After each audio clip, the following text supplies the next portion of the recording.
Hello दोस्तों, स्वागत है आपका मेरे यूट्यूब चैनल परीक्षा प्लान में। तो कैसे हैं आप लोग? आई होप अच्छे होंगे। तो चलिए आज के हिस्ट्री की क्लास को शुरू करते हैं। क्लास 8th की बुक का 6वां चैप्टर पढ़ेंगे, देसी जनता को सभ्य बनाना और राष्ट्र को शिक्षित करना। इसके पहले वाले वीडियो में 1857 की क्रांति के बारे में पढ़ा था, किस तरीके से क्रांति पूरे देश में फैली थी और क्रांति के क्या क्या कारण थे और उसके बाद क्या क्या बदलाव आए, उन सब के बारे में पिछले लेसन में पढ़ चुके हैं। आज की वीडियो में जानेंगे कि अंग्रेज जो हैं देसी समाज को कैसे सभ्य और शिक्षित बनाना चाहते थे। इन सब महत्वपूर्ण तथ्यों पर आज की वीडियो में चर्चा करेंगे। तो चलिए शुरू करते हैं आज के वीडियो को। वीडियो देखने के बाद यदि आपको अच्छा लगे तो वीडियो को लाइक और शेयर कीजिएगा, और यदि आप चैनल पर नए हैं तो चैनल को सब्सक्राइब कर लीजिए। तो चलिए शुरू करते हैं आज के वीडियो को। लिखा है, पहले अध्यायों में आप देख चुके हैं कि ब्रिटिश शासन के कारण यहाँ के राजाओं और नवाबों, किसानों और आदिवासियों पर किस किस तरह के प्रभाव पड़े थे। इस अध्याय में हम यह समझने का प्रयास करेंगे कि इन चीज़ों से विद्यार्थियों के जीवन पर क्या असर पड़े। विद्यार्थियों के जीवन को समझना इसलिए जरूरी है क्योंकि भारत में अंग्रेज केवल भू क्षेत्र पर विजय और आय पर नियंत्रण नहीं चाहते थे, उन्हें लगता था कि उनका एक सांस्कृतिक मिशन भी है। वे मानते थे कि उन्हें देसी समाज को सभ्य बनाना है और उनके रीति रिवाजों और मूल्य मान्यताओं को बदलना है। यानी कि अंग्रेजों का सिर्फ एक मकसद नहीं था कि वे भू क्षेत्र पर कब्जा कर लें, आय पर नियंत्रण कर लें। वे ये भी चाहते थे कि जो देसी समाज है वह सभ्य बने और शिक्षित बने, और उनके जो रीति रिवाज और मूल मान्यताएं हैं उनको किस प्रकार से बदला जाए। आगे लिखा है, इसके लिए कौन कौन से बदलाव लाए जाने थे। भारतीयों को शिक्षित, सभ्य और अंग्रेजों की सोच के मुताबिक अच्छी प्रजा बनाने के लिए कौन कौन से कदम उठाए जाने थे। अंग्रेजों के पास भी इन सवालों के कोई बने बनाए जवाब नहीं थे। इन सवालों पर कई दशक तक बहस चलती रही। यानी कि यह कार्य किस तरीके से किया जाए, किस तरीके से समाज को शिक्षित और सभ्य बनाया जाए, इस पर कई दशक तक बहस चलती रही।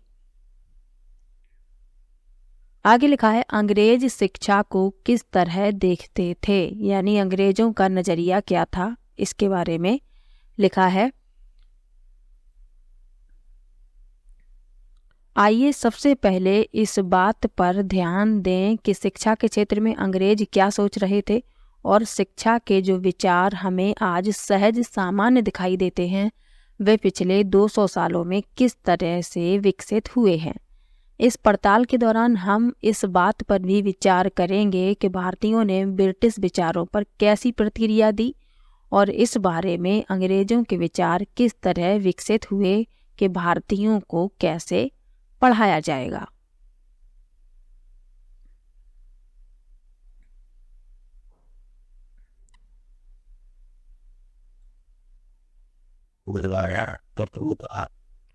लिखा है, प्राच्यवाद की परंपरा, यानी प्राच्यवाद की क्या परंपरा थी, सबसे पहले इसके बारे में जानेंगे।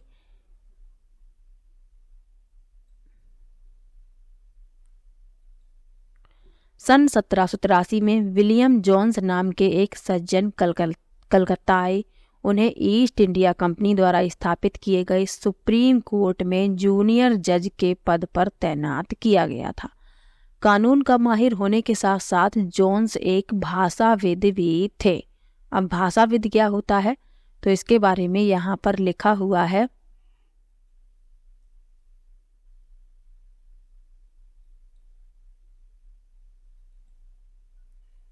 कि भाषाविद एक ऐसा व्यक्ति जो कई भाषाओं का जानकार और विद्यार्थी होता है, तो वह कहलाता है भाषाविद। उन्होंने ऑक्सफोर्ड में ग्रीक और लैटिन का अध्ययन किया था। वे फ्रेंच और अंग्रेजी जानते थे और अपने एक दोस्त से अरबी सीखने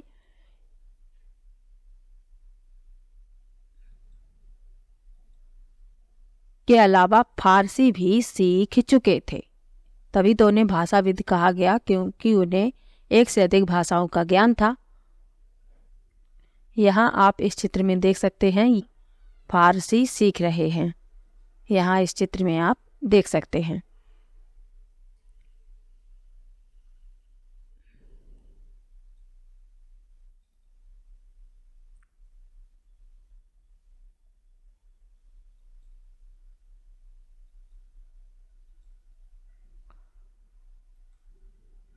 आगे लिखा है, कलकत्ता में आने के बाद वे रोजाना घंटों संस्कृत विद्वानों के पास बैठकर उनसे संस्कृत की बारीकियां, उसकी व्याकरण और संस्कृत काव्यों का अध्ययन करने लगे थे। कुछ ही समय में उन्होंने कानून, दर्शन, धर्म, राजनीति, नैतिकता, अंकगणित, चिकित्सा विज्ञान और अन्य विज्ञानों की प्राचीन भारतीय पुस्तकों का अध्ययन शुरू किया। जोन्स ने पाया कि उस समय कलकत्ता में तैनात बहुत सारे अंग्रेज अफसर भी उनके जैसी दिलचस्पियां रखते थे। हेनरी टॉमस कोलब्रुक और नेथेनियल हॉलहेड भी भारतीय भाषाएं सीखकर संस्कृत व फारसी रचनाओं का अंग्रेजी में अनुवाद कर रहे थे और प्राचीन भारतीय विरासत को समझने के प्रयास में लगे हुए थे। इन लोगों के साथ मिलकर जोन्स ने एशियाटिक सोसाइटी ऑफ बंगाल का गठन किया। और ये प्रश्न पूछा जा सकता है कि एशियाटिक सोसाइटी ऑफ बंगाल का गठन किसने किया? तो विलियम जोन्स ने किया। आगे लिखा है, और एशियाटिक रिसर्च नामक शोध पत्रिका का प्रकाशन शुरू किया।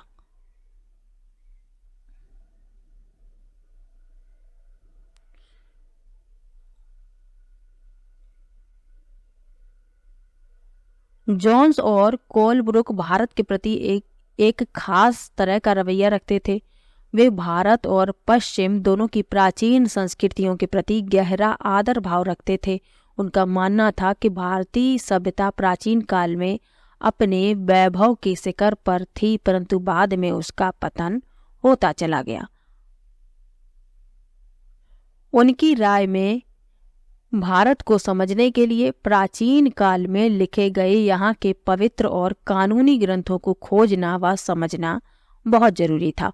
उनका मानना था कि हिंदुओं और मुसलमानों के असली विचारों व कानूनों को इन्हीं रचनाओं के जरिए समझा जा सकता है और इन रचनाओं के पुनः अध्ययन से ही भारत के भावी विकास का आधार पैदा हो सकता है। तो इसीलिए ये भारत के जो प्राचीन ग्रंथ थे उनका अध्ययन कर रहे थे।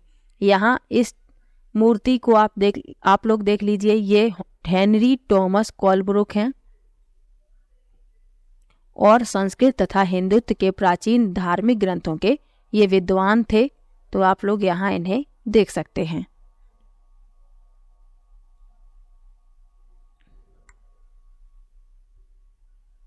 ये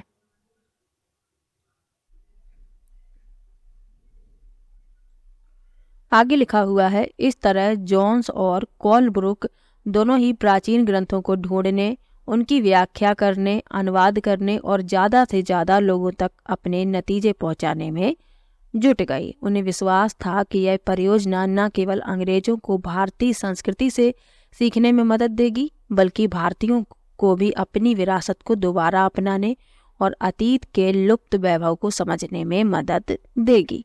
इस प्रक्रिया में अंग्रेज भारतीय संस्कृति के अभिभावक और मालिक दोनों की भूमिकाएं निभा रहे थे। आगे लिखा है, इन प्रयासों और विचारों से प्रभावित होकर कंपनी के बहुत सारे अधिकारियों ने दलील दी कि अंग्रेजों को पश्चिमी ज्ञान की बजाय भारतीय ज्ञान को ही प्रोत्साहन देना चाहिए। वे चाहते थे कि प्राचीन भारतीय ग्रंथों के अध्ययन को प्रोत्साहित करने और संस्कृत व फारसी साहित्य व काव्य पढ़ाने के लिए संस्थानों की स्थापना की जाए। इन अधिकारियों का ये भी मानना था कि हिंदुओं और मुसलमानों को वही पढ़ाया जाना चाहिए जिससे वे पहले से ही परिचित हैं और जिसे वे आदर और महत्व देते हैं। यानी जिस चीज़ से ये लोग पहले से परिचित हैं वही इन्हें पढ़ाया जाना चाहिए। तो ये जो शिक्षित करने का कार्य है ये आसानी से किया जा सकता है। आगे लिखा है, उन्हें अनजाने विषयों की शिक्षा न दी जाए। इन अफसरों की राय में केवल तभी अंग्रेज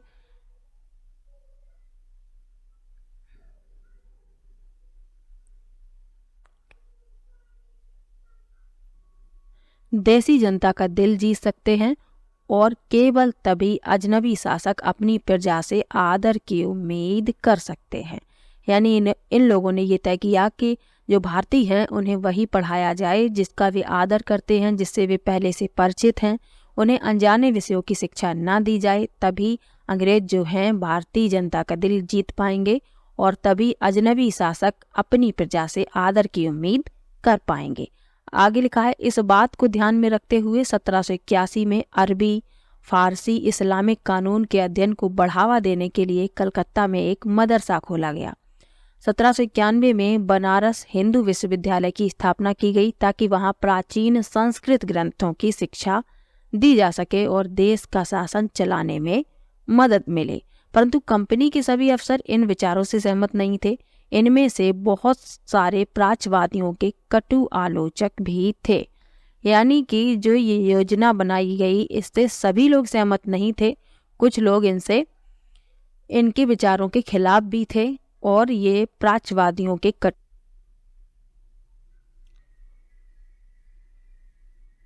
यहाँ आपको ये याद रखना है कि बनारस हिंदू विश्वविद्यालय की स्थापना कब की गई, तो 1791 में की गई, ये आपको याद रखना है।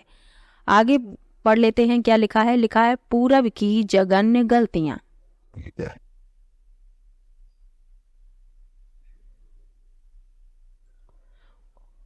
इससे पहले यहाँ पर कुछ शब्दावली लिखी हुई है तो इनके बारे में जानना आवश्यक है। प्राच्यवादी किसे कहते हैं?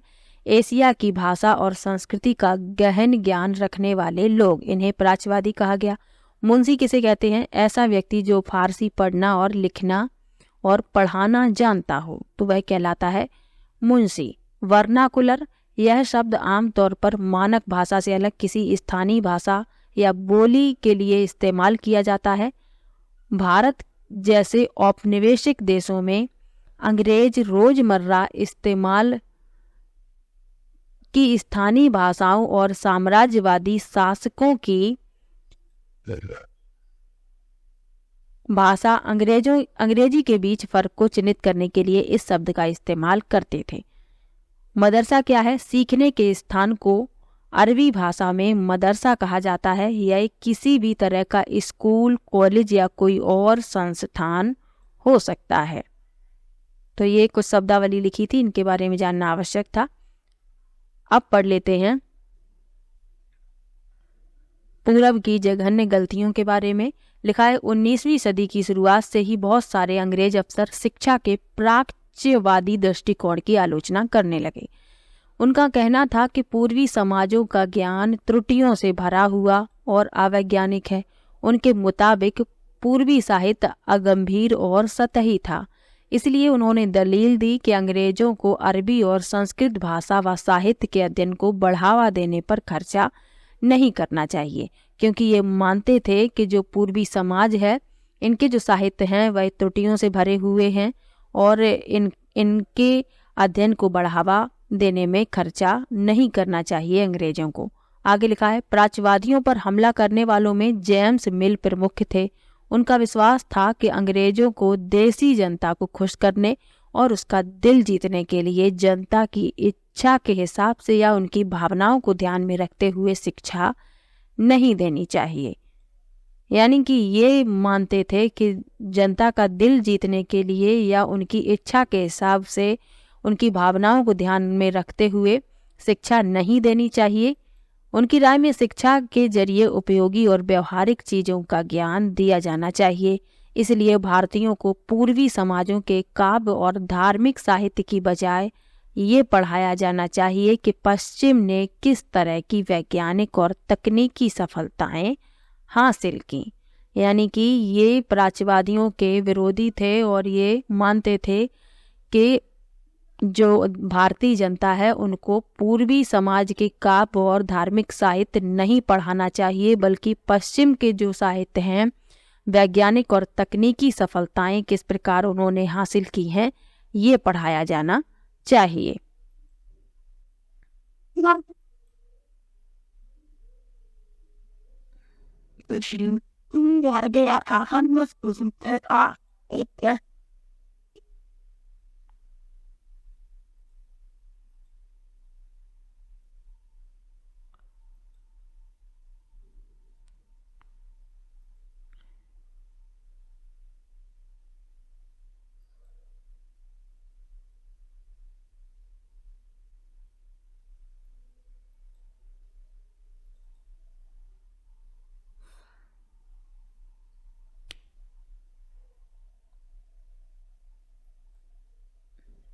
1830 के दशक तक प्राच्यवादियों का विरोध और तीखा हो गया था।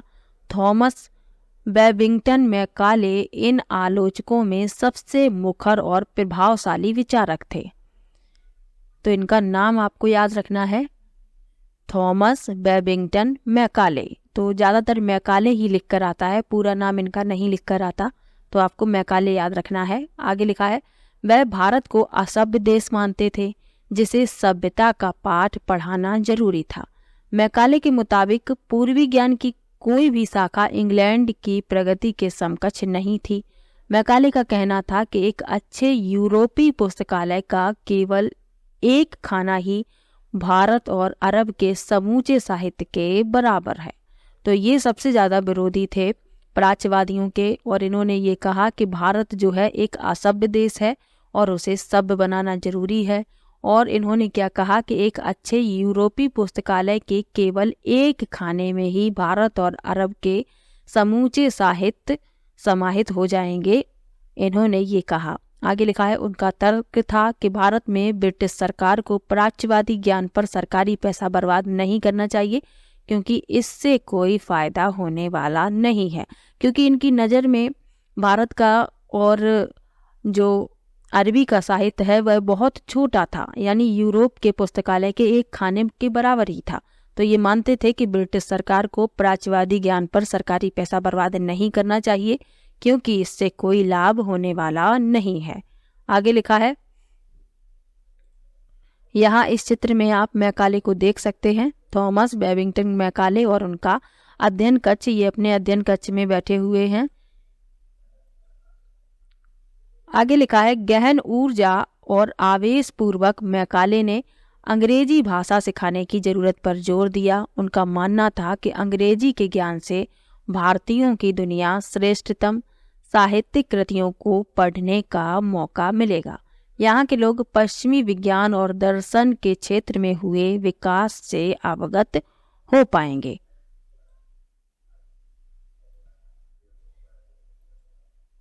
इस प्रकार उनका कहना था कि अंग्रेजी पढ़ाना लोगों को सभ्य बनाने, उनकी रुचियों, मूल्यों और संस्कृति को बदलने का रास्ता हो सकता है। मैकाले के मिनट्स के आधार पर, यानी विवरण के आधार पर 1835 का अंग्रेजों का शिक्षा अधिनियम पारित किया गया। ये फैसला भी लिया गया कि अंग्रेजी को उच्च शिक्षा का माध्यम बनाया जाए और कलकत्ता मदरसे तथा बनारस संस्कृत कॉलेज जैसे प्राच्यवादी संस्थानों को प्रोत्साहन न दिया जाए। इन संस्थानों को अपने आप क्षरण का शिकार होते जा रहे अंधकार के मंदिरों की संज्ञा दी गई। अब स्कूलों के लिए भी अंग्रेजी पाठ्य पुस्तकें छपने लगीं। तो ये कब हुआ? जब 1835 में अंग्रेजों का शिक्षा अधिनियम पारित किया गया और ये फैसला लिया गया कि अंग्रेजी को उच्च शिक्षा का माध्यम बनाया जाए। कलकत्ता मदरसे और बनारस संस्कृत कॉलेज जो थे, इन्हें प्रोत्साहन देना बंद कर दिया गया और इन संस्थानों को अपने आप क्षरण का शिकार होते जा रहे अंधकार के मंदिरों की संज्ञा दी गई और स्कूलों के लिए अंग्रेजी में पाठ्य पुस्तकें छपने लगीं। अब लिखा है व्यवसाय के लिए शिक्षा।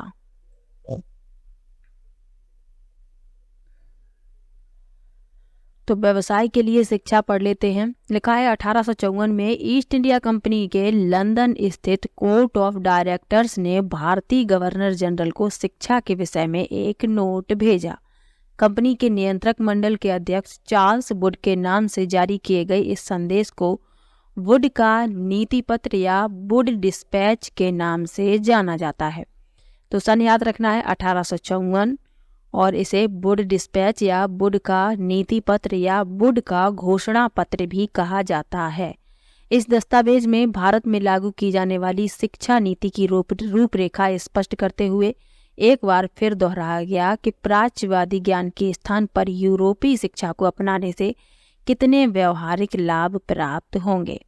इस दस्तावेज में यूरोपीय शिक्षा का एक व्यापारिक लाभ आर्थिक क्षेत्र में बताया गया था। उसके मुताबिक यूरोपीय शिक्षा के माध्यम से भारतीयों को व्यापार और वाणिज्य के विस्तार से होने वाले लाभों को समझने और देश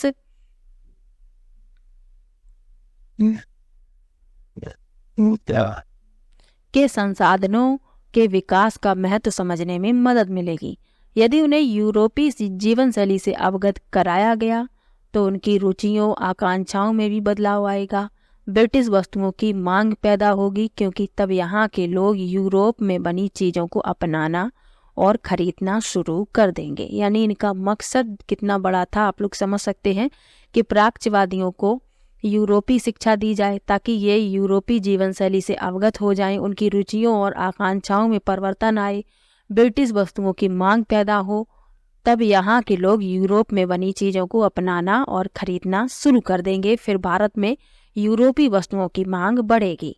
आगे लिखा है, वुड के नीति पत्र में यह तर्क भी दिया गया कि यूरोपीय शिक्षा से भारतीयों के नैतिक चरित्र का उत्थान होगा। इससे वे ज़्यादा सत्यवादी और ईमानदार बन जाएंगे। फलस्वरूप कंपनी के पास भरोसेमंद कर्मचारियों की कमी नहीं होगी। दस्तावेज के मुताबिक पूर्व का साहित्य न केवल भयानक त्रुटियों से भरा पड़ा है बल्कि यह लोगों में न तो काम के प्रति दायित्व और समर्पण का भाव पैदा कर सकता है और न ही शासन के लिए निपुणता पैदा कर सकता है। तो जो भारतीय साहित्य था तो उसके बारे में इस वुड डिस्पैच में क्या लिखा गया कि ये जो साहित्य है ये त्रुटियों से भरा हुआ है, यानी इसमें अनेकों गलतियां हैं और यह लोगों को ना तो काम के प्रति दायित्व और समर्पण का भाव पैदा कर सकता है और ना ही शासन के लिए जो निपुणता आवश्यक होती है वह पैदा कर सकता है। आगे लिखा है, यानी कि जो भारतीय साहित्य है उसको इन लोगों ने बेकार बताया, त्रुटिपूर्ण बताया और बताया कि इससे लोगों का नैतिक चरित्र का विकास नहीं होगा, तो इसीलिए यूरोपीय शिक्षा देना आवश्यक है। आगे लिखा है, 1854 के नीति पत्र के बाद अंग्रेजों ने कई अहम कदम उठाए। सरकारी शिक्षा विभागों का गठन किया गया ताकि शिक्षा संबंधी सभी मामलों पर सरकार का नियंत्रण स्थापित किया जा सके। विश्वविद्यालयी शिक्षा की व्यवस्था करने के लिए भी कदम उठाए गए। 1857 में जब मेरठ और दिल्ली में सिपाही विद्रोह कर रहे थे उसी समय कलकत्ता, मद्रास और बम्बई विश्वविद्यालयों की स्थापना की जा रही थी। स्कूली शिक्षा प्रणाली में परिवर्तन के प्रयास भी किए गए। यहाँ आप इस चित्र में 19वीं सदी में बम्बई विश्वविद्यालय को देख सकते हैं। ये जो चित्र यहाँ पर दिखाया गया है ये बम्बई विश्वविद्यालय का है। ये अब लिखा है यहाँ पर नैतिक शिक्षा की मांग, तो लिखा है 19वीं सदी में भारत में सक्रिय ईसाई प्रचारकों ने व्यवहारिक शिक्षा के पक्ष में दिए जा रहे तर्कों का घोर विरोध किया। प्रचारकों का मानना था कि शिक्षा का उद्देश्य लोगों के नैतिक चरित्र में सुधार लाना होता है और नैतिकता उत्थान केवल ईसाई शिक्षा के जरिए ही संभव है। 1813 तक ईस्ट इंडिया कंपनी भारत में प्रचारक गतिविधियों के विरुद्ध थी। कंपनी को भय था कि प्रचारकों की गतिविधियों की वजह से स्थानीय जनता के बीच असंतोष पैदा होगा और लोग भारत में अंग्रेजों की उपस्थिति को शक की नज़र से देखने लगेंगे।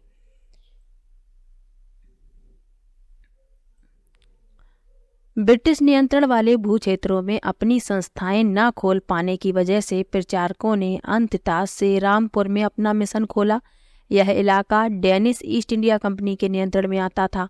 वर्ष 1800 में एक छापा खाना लगाया गया और 1818 में एक कॉलेज खोला गया। 19वीं सदी के दौरान पूरे भारत में प्रचारक स्कूल खोले गए, परंतु 1857 के बाद भारत की ब्रिटिश सरकार प्रचारक शिक्षा को प्रत्यक्ष सहायता देने में आनाकानी करने लगी। सरकार को लगता था कि स्थानीय रीति रिवाजों, व्यवहारों, मूल्य मान्यताओं और धार्मिक विचारों में किसी भी तरह की छेड़छाड़ देसी लोगों को भड़का सकती है। कंपनी को डर था कि ये लोग कहीं भड़क ना जाएं, अंग्रेजों को शक की नज़र से ना देखने लगें, तो इसीलिए इन्होंने क्या किया, जो प्रचारक थे उन्हें जो प्रत्यक्ष सहायता दी जाती थी वह सहायता देने में ये आनाकानी करने लगे।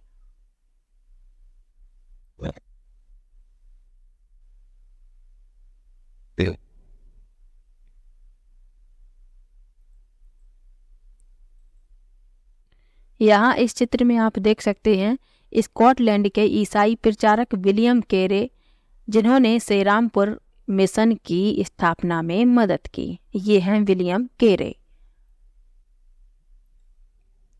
यहाँ इस चित्र में आप लोग कलकत्ता के पास हुगली नदी के तट पर स्थित श्री रामपुर कॉलेज देख सकते हैं। इस चित्र में आगे लिखा है स्थानीय पाठशालाओं का क्या हुआ, यानी कि जो स्थानीय लोग थे वो पाठशालाओं में पढ़ाया करते थे, तो उनका क्या हुआ इसके बारे में लिखा है। क्या आपको कुछ अंदाजा है कि अंग्रेजों से पहले यहाँ बच्चों को किस तरह पढ़ाया जाता था? क्या आपने कभी सोचा है कि उस समय बच्चे स्कूल जाते भी थे या नहीं, और अगर स्कूल थे तो ब्रिटिश शासन के तहत उनका क्या हुआ? तो यहाँ विलियम एडम की एक रिपोर्ट लिखी हुई है, तो उसके अनुसार पढ़ लेते हैं। लिखा है 1830 के दशक में स्कॉटलैंड से आए ईसाई प्रचारक विलियम एडम ने बंगाल और बिहार के जिलों का दौरा किया। कंपनी ने उन्हें देसी स्कूलों में शिक्षा की प्रगति रिपोर्ट तैयार करने का जिम्मा सौंपा था। एडम ने जो रिपोर्ट तैयार की वह दिलचस्प थी। एडम ने पाया कि बंगाल और बिहार में 1 लाख से ज़्यादा पाठशालाएं थीं। ये बहुत छोटे छोटे केंद्र थे जिनमें आमतौर पर 20 से ज़्यादा विद्यार्थी नहीं होते थे। फिर भी इन पाठशालाओं में पढ़ने वाले बच्चों की कुल संख्या काफ़ी बड़ी, यानी 20 लाख से भी ज़्यादा थी। ये पाठशालाएं संपन्न लोगों या स्थानीय समुदाय द्वारा चलाई जा रही थीं। कई पाठशालाएं स्वयं गुरु द्वारा ही प्रारंभ की गई थीं। शिक्षा का तरीका काफ़ी लचीला था।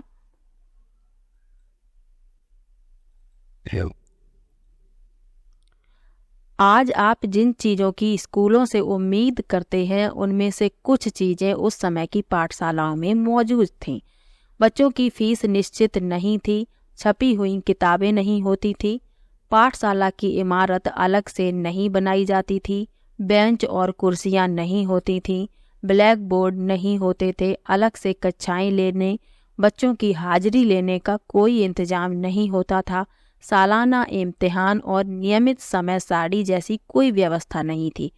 कुछ पाठशालाएं बरगद की छांव में ही चलती थीं, तो कई गांव की किसी दुकान या मंदिर के कोने में या गुरु के घर पर ही बच्चों को पढ़ाया जाता था।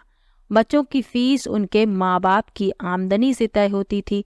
अमीरों को ज़्यादा और गरीबों को कम फीस देनी पड़ती थी, और ये प्रश्न पूछा जा चुका है। विलियम एडम की रिपोर्ट के अनुसार जो गलत कथन थे वह बताने थे। प्रश्न ये प्रीवियस ईयर में पूछा जा चुका है, तो आपको याद रखना है कि अमीरों से ज़्यादा और गरीबों को कम फीस देनी पड़ती थी, क्योंकि जो फीस है माँ बाप की आमदनी से तय होती थी। आगे लिखा है शिक्षा मौखिक होती थी, और क्या पढ़ाना है यह बात विद्यार्थियों की ज़रूरतों को देखते हुए गुरु ही तय करते थे।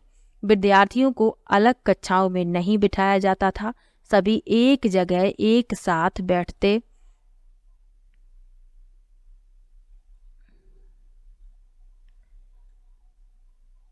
थे। अलग अलग स्तर के विद्यार्थियों के साथ गुरु अलग से बात कर लेते थे। यहाँ आप लोग इस चित्र में एक ग्रामीण पाठशाला का दृश्य देख सकते हैं। यह फ्रांसवा सोल्विन नामक डच पेंटर द्वारा बनाया गया चित्र है। फ्रांसवा 18वीं सदी के आखिर में भारत आए थे।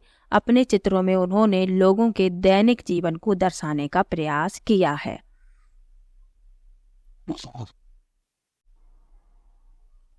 आगे लिखा है एडम ने पाया कि यह लचीली प्रणाली स्थानीय आवश्यकताओं के लिए काफ़ी अनुकूल है। उदाहरण के लिए फसलों की कटाई के समय कक्षाएं बंद हो जाती थी, क्योंकि उस समय गांव के बच्चे प्रायः खेतों में काम करने चले जाते थे। कटाई और अनाज निकल जाने के बाद पाठशाला दोबारा शुरू हो जाती थी। इसका परिणाम यह था कि साधारण काश्तकारों के बच्चे भी पढ़ाई कर सकते थे। तो ये प्रश्न पूछा जा चुका है कि जो पाठशालाएं थीं तो उनमें पढ़ाई का समय क्या था? तो वर्ष भर सिर्फ कटाई के समय को छोड़कर, यानी फसलों की कटाई के समय को छोड़कर वर्ष भर उसमें पढ़ाई होती थी। और जब फसलों की कटाई होती थी तो ये पाठशालाएं बंद कर दी जाती थी, और जब खेतों में काम खत्म हो जाता था तो उसके बाद से फिर से इन पाठशालाओं में पढ़ाई शुरू हो जाती थी, क्योंकि जो साधारण काश्तकार के बच्चे थे तो वो भी इन पाठशालाओं में पढ़ाई कर पाते थे। नई दिनचर्या, नए नियम। तो चलिए इसके बारे में भी पढ़ लेते हैं। लिखा है 19वीं सदी के मध्य तक कंपनी का ध्यान मुख्य रूप से उच्च शिक्षा पर था, इसीलिए कंपनी ने स्थानीय पाठशालाओं के कामकाज में कभी ज्यादा दखल नहीं दिया। 1854 के बाद कंपनी ने देसी शिक्षा व्यवस्था में सुधार लाने का फैसला किया।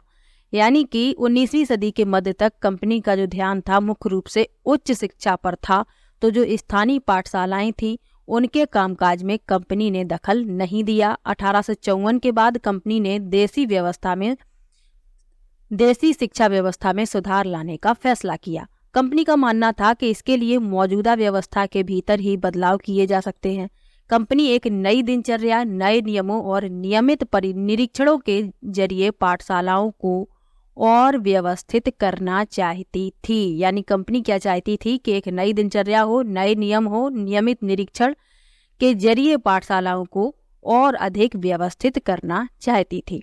इसके लिए क्या किया जा सकता था? कंपनी ने क्या कदम उठाए? सबसे पहले तो कंपनी ने बहुत सारे पंडितों को सरकारी नौकरी पर रख लिया। यानी पहला कदम तो कंपनी ने यही उठाया कि जो पंडित थे उनको सरकारी नौकरी में रख लिया। इनमें से प्रत्येक पंडित को 4-5 स्कूलों की देखरेख का जिम्मा सौंपा जाता था। पंडितों का काम पाठशालाओं का दौरा करना और वहां अध्यापन की स्थितियों में सुधार लाना था। यानी कि एक व्यक्ति को 4-5 स्कूलों की जिम्मेदारी सौंपी जाती और इनका कार्य क्या होता? पाठशालाओं का दौरा करना और वहां पर अध्यापन की जो स्थितियां हैं उनमें सुधार लाने का प्रयास करना। प्रत्येक गुरु को निर्देश दिया गया कि वे समय समय पर अपने स्कूल के बारे में रिपोर्ट भेजें और कक्षाओं को नियमित समय सारणी के अनुसार पढ़ाएं। अब अध्यापन पाठ्य पुस्तकों पर आधारित होगा और विद्यार्थियों की प्रगति को मापने के लिए वार्षिक परीक्षाओं की रूपरेखा तैयार की जाने लगी, क्योंकि अब पाठ्य पुस्तकें चलने लगी थीं विद्यालयों में और प्रगति मापने के लिए वार्षिक परीक्षाओं की रूपरेखा की तैयारी की जाने लगी थी। तो इसीलिए जो लोग वहां पढ़ाते थे तो उन्हें निर्देश दिया गया कि वे समय समय पर अपने स्कूल के बारे में रिपोर्ट भेजते रहें।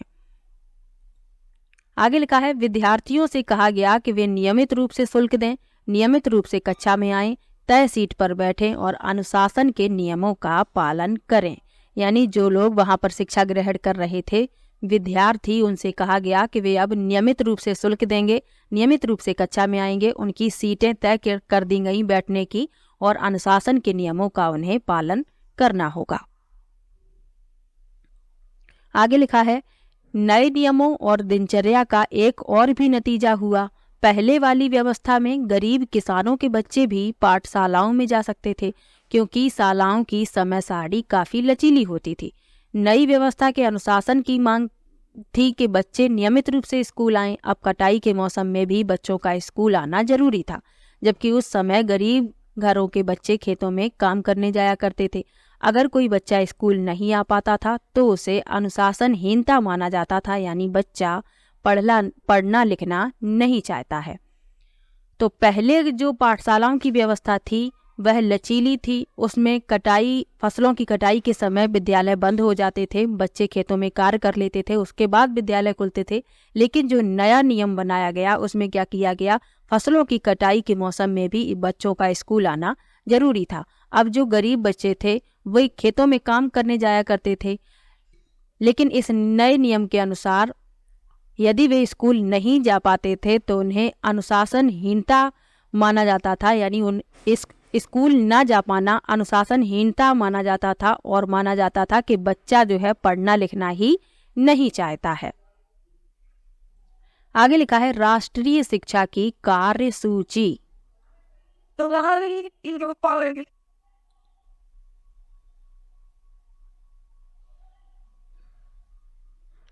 लिखा है केवल अंग्रेज अफसर ही भारत में शिक्षा के बारे में नहीं सोच रहे थे। 19वीं सदी की शुरुआत से ही भारत के विभिन्न भागों के बहुत सारे विचारक शिक्षा के व्यापक प्रसार की जरूरत पर जोर देने लगे थे। यानी कि जब 19वीं सदी की शुरुआत हुई तो भारत के ही विभिन्न भागों के बहुत से विचारक ऐसे थे जो शिक्षा के व्यापक प्रसार पर जोर देने लगे थे। यूरोप में आ रहे बदलावों से प्रभावित कुछ भारतीयों का मानना था कि पश्चिमी शिक्षा भारत का आधुनिकीकरण कर सकती है उन्होंने अंग्रेजों से आह्वान किया कि वे नए स्कूल, कॉलेज और विश्वविद्यालय खोलें तथा शिक्षा पर ज़्यादा पैसा खर्च करें। इस दिशा में हुए कुछ प्रयासों के बारे में आप अध्याय 8 में पढ़ेंगे। परंतु बहुत सारे भारतीय पश्चिमी शिक्षा के विरुद्ध थे। महात्मा गांधी और रविंद्रनाथ टैगोर इसी तरह के लोगों में से थे। तो ये प्रश्न पूछा जा चुका है कि पश्चिमी शिक्षा के विरोधी कौन लोग थे। तो आपको याद रखना है, महात्मा गांधी, रविंद्रनाथ टैगोर ये पश्चिमी शिक्षा के विरोध में थे। आइए देखें कि उनका क्या कहना था, यानी ये लोग क्या कहते थे, उनके विचार लिखे हुए हैं। अंग्रेजी शिक्षा ने हमें गुलाम बना दिया है। कैसे बना दिया है, इसी के बारे में इन लोगों ने अपने विचार दिए हैं।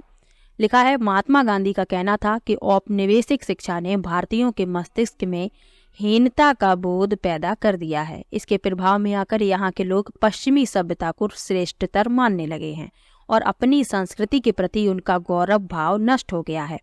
महात्मा गांधी ने कहा कि इस शिक्षा में विष भरा है, यह पापपूर्ण है, इसने भारतीयों को दास बना दिया है, इसने लोगों पर प्रभाव डाला है। उनके मुताबिक पश्चिम से अभिभूत, पश्चिम से आने वाली हर चीज की प्रशंसा करने वाले इन संस्थानों में पढ़ने वाले भारतीय ब्रिटिश शासन को पसंद करने लगे हैं। यानी महात्मा गांधी ये मानते थे कि ये जो औपनिवेशिक शिक्षा है इसने भारतीयों के मस्तिष्क में हीनता का बोध पैदा कर दिया है।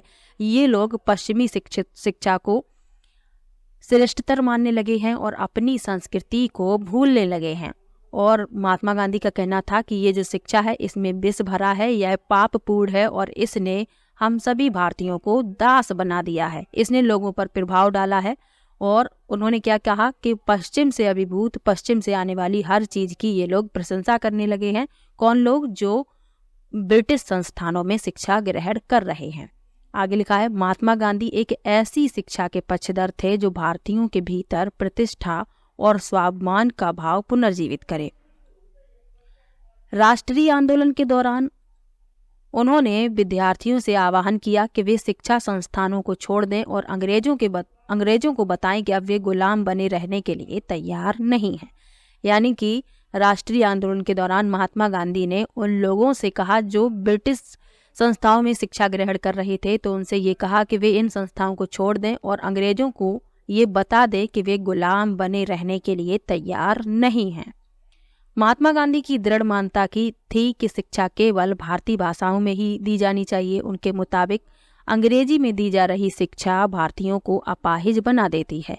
उसने उन्हें अपने सामाजिक परिवेश से काट दिया है और उन्हें अपनी ही भूमि पर अजनबी बना दिया है। तो महात्मा गांधी कहते थे कि जो शिक्षा है वो अपनी भाषा में होनी चाहिए। अंग्रेजी भाषा तो उन लोगों की भाषा है और उनके अनुसार जो अंग्रेजी में ये जो शिक्षा दी जा रही है भारतीयों को, ये भारतीयों को अपाहिज बना रही है। और जो अपने समाज से पहले जुड़े हुए थे, ये शिक्षा उन लोगों को अपने सामाजिक परिवेश से अलग कर रही है और उनकी खुद की भूमि पर उन्हें अजनबी बना रही है। आगे लिखा है, उनकी राय में विदेशी भाषा बोलने वाले, स्थानीय संस्कृति से घृणा करने वाले अंग्रेजी शिक्षित भारतीय अपनी जनता से जुड़ने के तौर तरीके भूल चुके थे। यानी कि जिन लोगों ने अंग्रेजी शिक्षा ग्रहण कर ली थी और जो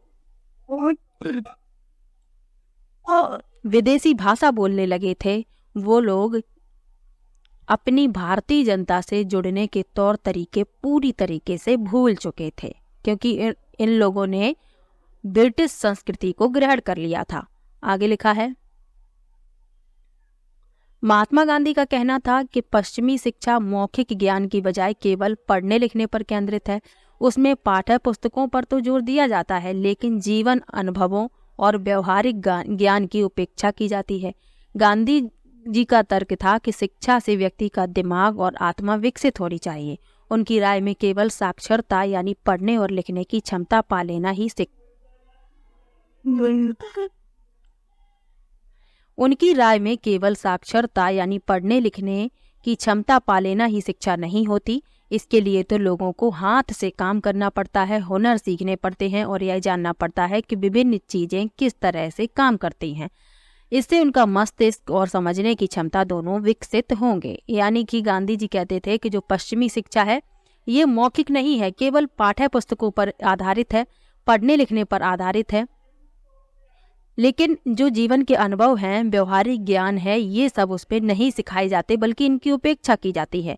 जबकि गांधी जी का क्या तर्क था कि शिक्षा से व्यक्ति का दिमाग और आत्मा दोनों विकसित होनी चाहिए, और उनकी राय में केवल साक्षरता जो है पढ़ने लिखने की क्षमता पा लेना ही नहीं होता, बल्कि इसके लिए तो लोगों को स्वयं अपने हाथों से काम करना पड़ता है, हुनर सीखने पड़ते हैं और जानना पड़ता है कि कोई कार्य या चीज़ें किस तरीके से काम करते हैं।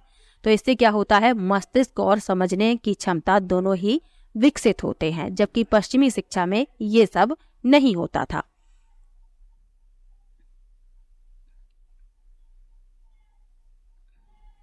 आगे लिखा है, जैसे जैसे राष्ट्रीय भावना का प्रसार हुआ, कई दूसरे विचारक भी एक ऐसी राष्ट्रीय शिक्षा प्रणाली के बारे में सोचने लगे जो अंग्रेजों द्वारा स्थापित की गई व्यवस्था से आमूल तौर पर भिन्न हो। यहाँ पर एक स्रोत लिखा हुआ है, साक्षरता ही शिक्षा नहीं। ये महात्मा गांधी ने लिखा है। शिक्षा से मेरा मतलब इस बात से है, बालक और मनुष्य देह, मस्तिष्क और भावना के श्रेष्ठ तत्वों को सामने लाया जाए। साक्षरता ना तो शिक्षा का अंत है, ना ही उसकी शुरुआत। यह तो केवल एक साधन है जिसके जरिए पुरुषों और महिलाओं को शिक्षा दी जाती है। साक्षरता अपने आप में शिक्षा नहीं होती। लिहाजा मैं बच्चों को शिक्षित करते हुए सबसे पहले उन्हें कोई उपयोगी हस्त कौशल सिखाऊंगा और उन्हें शुरू से ही कुछ रचने पैदा करने के लिए तैयार करूंगा। मेरा मानना है कि दिमाग और आत्मा का सर्वोच्च विकास इस तरह की शिक्षा में ही संभव है।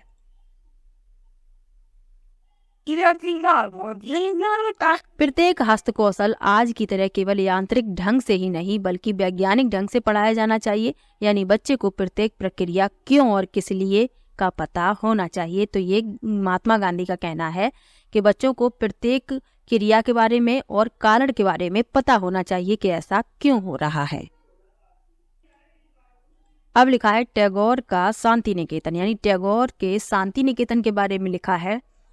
आप में से बहुत सारे दोस्तों ने शांति निकेतन के बारे में सुना होगा। क्या आप जानते हैं कि इसकी स्थापना किसने और क्यों की थी?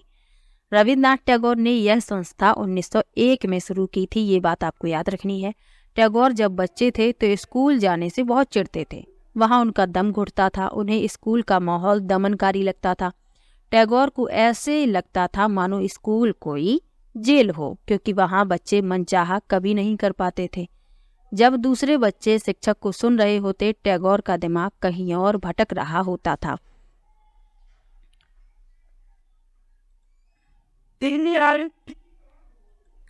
कलकत्ता के अपने स्कूल जीवन के अनुभवों ने शिक्षा के बारे में टैगोर के विचारों को काफी प्रभावित किया।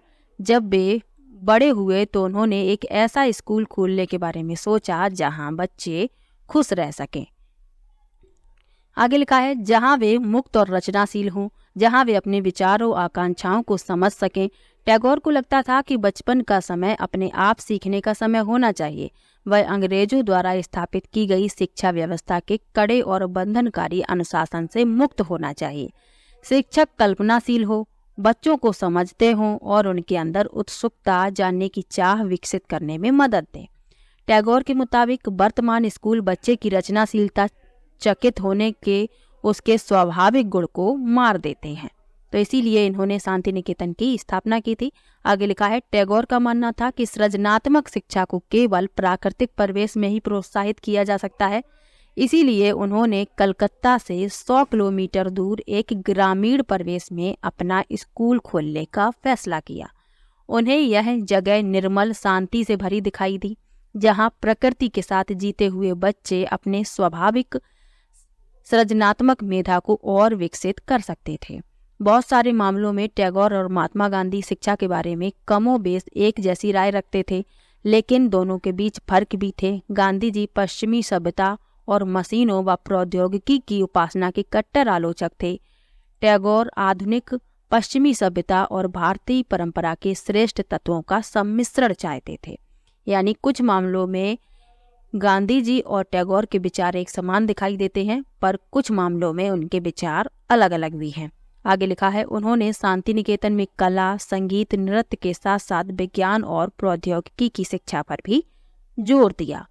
क्योंकि महात्मा गांधी क्या चाहते थे महात्मा गांधी पश्चिमी सभ्यता और मशीनों व प्रौद्योगिकी की उपासना के कट्टर आलोचक थे, लेकिन टैगोर क्या चाहते थे? पश्चिमी सभ्यता और भारतीय परंपरा के श्रेष्ठ तत्वों का सम्मिश्रण। तो इसीलिए उन्होंने शांति निकेतन में कला, संगीत और नृत्य के साथ साथ विज्ञान और प्रौद्योगिकी की शिक्षा पर भी जोर दिया। इस प्रकार बहुत सारे लोग इस बारे में सोचने लगे थे कि राष्ट्रीय शिक्षा प्रणाली की रूपरेखा क्या होनी चाहिए। कुछ लोग अंग्रेजों द्वारा स्थापित की गई व्यवस्था में परिवर्तन लाना चाहते थे। उनका मानना था कि इसी व्यवस्था को इस तरह फैलाया जाए कि उसमें ज़्यादा से ज़्यादा लोगों को पढ़ने के मौके मिलें। इसके विपरीत बहुत सारे लोग ऐसे भी थे जो वैकल्पिक व्यवस्था चाहते थे, ताकि लोगों को सच्चे अर्थों में राष्ट्रीय संस्कृति की शिक्षा दी जा सके। कौन तय करे कि सच्चे अर्थों में राष्ट्रीय क्या होता है? इस राष्ट्रीय शिक्षा की बहस स्वतंत्रता के बाद भी जारी रही। यहाँ आप लोग इन चित्रों को भी देख लीजिए। शांति निकेतन में एक कक्षा चल रही है। 1930 का दशक है। आसपास का माहौल देखिए, चारों तरफ पेड़ और खुली जगह है। ये शांति निकेतन में बच्चे पढ़ रहे हैं।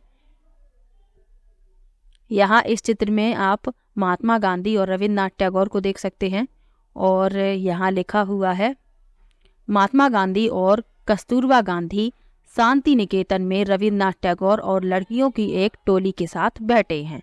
1940 की ये तस्वीर है।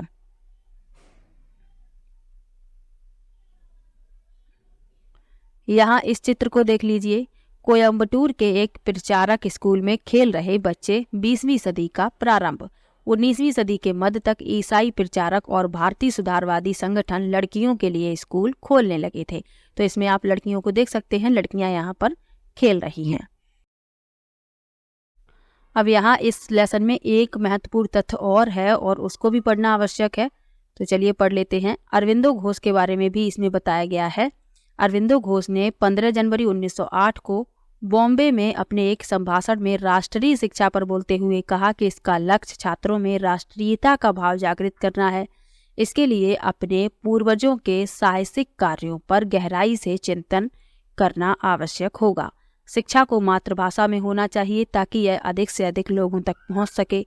अरविंदो ने इस बात पर भी बल दिया कि यद्यपि छात्रों को अपने मूल के साथ जुड़े रहना चाहिए, फिर भी उनको आधुनिक वैज्ञानिक आविष्कारों तथा लोकप्रिय शासन व्यवस्था के संदर्भ में पश्चिमी देशों के अनुभव का भी भरपूर लाभ उठाना चाहिए।